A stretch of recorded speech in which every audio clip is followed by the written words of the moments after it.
Είναι όλα έτοιμα.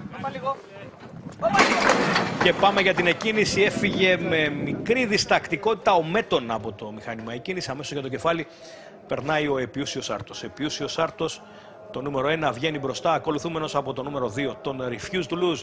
Πιο πίσω είναι το νούμερο 7, ο Τόμας Μάλορι. Και ακολουθεί ο Oriental Start, ο Γκασπάρ. Στο κάγκελο είναι ο Holding Melody και στην τελευταία θέση ο Μέτων. Επιούσιος Άρτος στο ύψος των 900 μέτρων προηγείται, ο Holding Melody είναι στην δεύτερη θέση.